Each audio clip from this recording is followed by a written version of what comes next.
अस्सलाम वालेकुम students. First year chemistry में मैं आप लोगों से टॉपिक डिस्कस कर रहा था केमिकल बॉन्डिंग का, और उसमें आप लोगों ने देखा कि मैंने आप लोगों से वेरियस टाइप ऑफ बॉन्डिंग के ऊपर बात की थी। जैसे कि आपके पास ionic bond, covalent bond, coordinate covalent bond, ये सारी चीज़ें। आज की जो ये क्लास है इसमें मैं आप लोगों को एक बेसिक बात की तरफ इशारा दूंगा कि हाइड्रोजन बॉन्डिंग क्या होती है। ठीक है, इस बात को अंडरस्टैंड करने से पहले एक छोटा सा फ्लो डायग्राम मैं आपके सामने रखूँगा, उसको ज़रा आप गौर से देखिएगा। मैंने आप लोगों को बेटा ये बताया था कि केमिकल बॉन्ड क्या होती है, एक तरीके की फोर्स ऑफ अट्रैक्शन, और केमिकल बॉन्ड अगर एक किस्म की फोर्स ऑफ अट्रैक्शन है तो इसको दो तरीके से डिवाइड कर देंगे। ठीक है, इसको दो तरीके से डिवाइड कर देंगे। दो तरीके से किस तरह डिवाइड करेंगे? एक होती है प्राइमरी फोर्स ऑफ अट्रैक्शन यानी प्राइमरी बॉन्ड, और एक होता है सेकेंडरी फोर्स ऑफ अट्रैक्शन यानी सेकेंडरी बॉन्ड। और शायद मैंने इसके हवाले से कुछ हद तक बात की भी थी कि प्राइमरी बॉन्ड की एक फ्लो डायग्राम पिछली वीडियो में मैंने आपको बताई थी कि कंप्लीट जब ट्रांसफ़र ऑफ इलेक्ट्रॉन होता है तो आपके पास क्या बनता है, आयनिक बॉन्ड, और जब साइड वाइज इसी तरीके से जब आपके पास म्यूचुअल शेयरिंग ऑफ इलेक्ट्रॉन होती है तो कोवेलेंट बॉन्ड बनते हैं, ये सारी चीज़ें। आज मैं आप लोगों से बात करूँगा सेकेंडरी बॉन्डिंग की। सेकेंडरी बॉन्डिंग क्या होती है? दो तरीके की फोर्सेस होती हैं बेटा।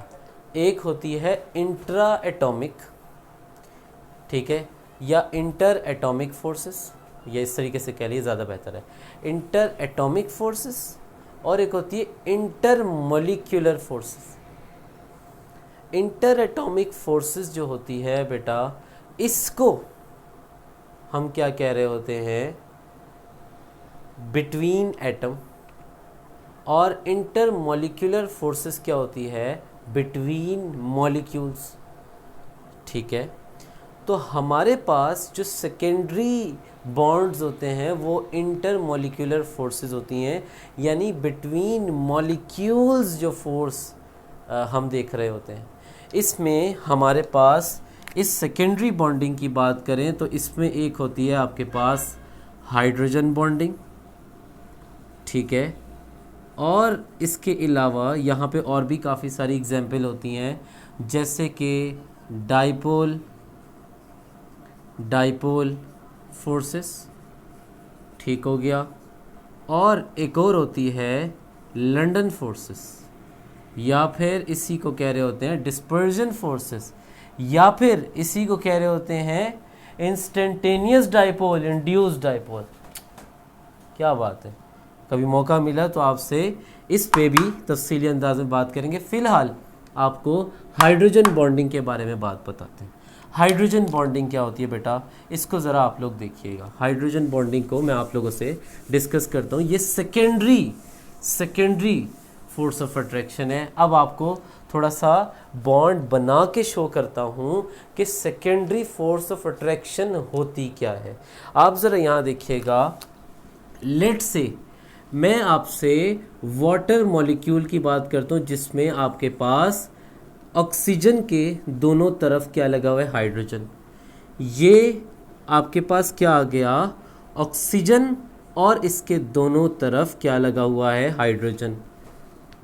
ऑक्सीजन के दोनों तरफ हाइड्रोजन लगा हुआ है। ऑक्सीजन के दोनों तरफ हाइड्रोजन लगा हुआ है। ये वाली जो फोर्स है ना बेटा, ये वाली जो फोर्स है, ये होती है आपके पास इंटर एटॉमिक फोर्स।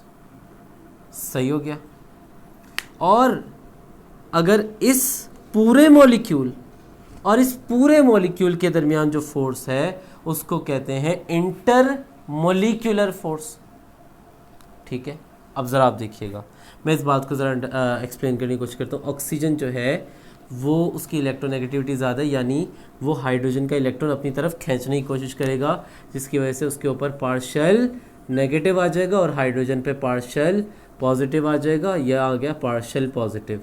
इसी तरीके से पार्शियल पॉजिटिव आया, पार्शियल नेगेटिव आया, पार्शल पॉजिटिव आया, यहाँ पे पार्शल पॉजिटिव और पार्शल नेगेटिव, पार्शल पॉजिटिव और पार्शल नेगेटिव। सही है। Due to the electronegativity molecule में आप देखें चार्जेस आ गए, और जब चार्जेस आना शुरू हुए तो ये इस मॉलिक्यूल का नेगेटिव एंड और दूसरे मॉलिक्यूल का पॉजिटिव एंड एक दूसरे को क्या करना शुरू कर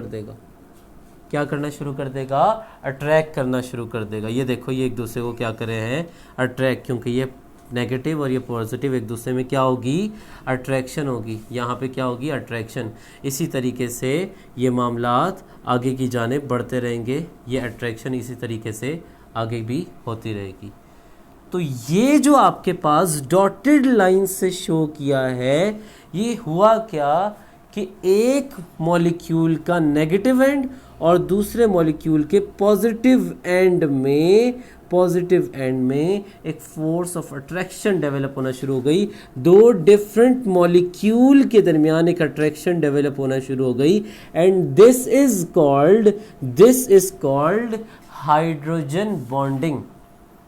हाइड्रोजन बॉन्डिंग में एक इजाफी बात का आपने ख्याल रखना है कि हम हाइड्रोजन बॉन्डिंग में बात करते हैं हाइड्रोजन एंड फ्लोरीन या फिर ऑक्सीजन या फिर नाइट्रोजन के बॉन्ड की। The bond between hydrogen atom and highly electronegative atom such as fluorine, oxygen and nitrogen. ठीक है, इस चीज को एक्चुअली किस चीज का नाम दिया जा रहा है, हाइड्रोजन बॉन्डिंग का, और ये सेकेंडरी फोर्स है। एक बात याद रखिएगा बेटा, सेकेंडरी फोर्स ऑफ अट्रैक्शन आपके पास वीक होती है एज कंपेयर टू प्राइमरी। सही है। अब अगली बात सुनिएगा। अगली बात ये, पानी का बॉइलिंग पॉइंट 100 डिग्री सेंटीग्रेड है। The boiling point of water is 100 degree centigrade, और इसका रीजन भी क्या है, हाइड्रोजन बॉन्डिंग।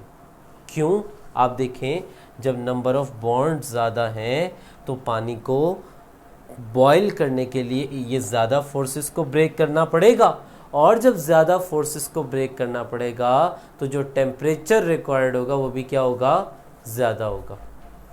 अगली बात सुनिएगा, पानी की विस्कोसिटी ज़्यादा है, इसका रीज़न भी क्या है, हाइड्रोजन बॉन्डिंग। पानी का सरफेस टेंशन ज़्यादा है, इसका रीज़न भी क्या है, हाइड्रोजन बॉन्डिंग। ठीक है। इसी तरीके से पानी में एनेमिलस बिहेवियर होता है, और इस बात का रीज़न भी क्या है, आपके पास हाइड्रोजन बॉन्डिंग है। तो मैंने आपको क्या बताया कि हाइड्रोजन और more electronegative element such as fluorine, oxygen या नाइट्रोजन, इनमें से किसी एक के दरमियान विद इन मॉलिक्यूल जो अट्रैक्शन है उसको क्या कह रहे होते हैं, हाइड्रोजन बॉन्डिंग कह रहे होते हैं, और ये एक किस्म की सेकेंडरी फोर्स है। मैंने आपके सामने 3 तरह की सेकेंडरी फोर्सेस रखी, और भी होती हैं। सेकेंडरी फोर्सेस में जो सबसे स्ट्रॉन्ग सेकेंडरी फोर्स है वो ये है, हाइड्रोजन बॉन्डिंग, लेकिन ये प्राइमरी के मुकाबले में वीक होती है। प्राइमरी फोर्सेस कौन सी हैं, आयोनिक, कोवेलेंट, कोऑर्डिनेट कोवेलेंट। इन फोर्सेस के मुकाबले में ये वाली फोर्स क्या होती है, वीक होती है। ठीक है, तो ये आपके पास एक हाइड्रोजन बॉन्डिंग का टॉपिक था छोटा सा, जिसमें मैं आप लोगों को पानी के अंदर हाइड्रोजन बॉन्डिंग को एक्सप्लेन किया। इंशाल्लाह अगली वीडियो में आप लोगों से अगले टॉपिक के हवाले से बात होगी। अपना ख्याल रखिएगा। अल्लाह हाफ़िज़।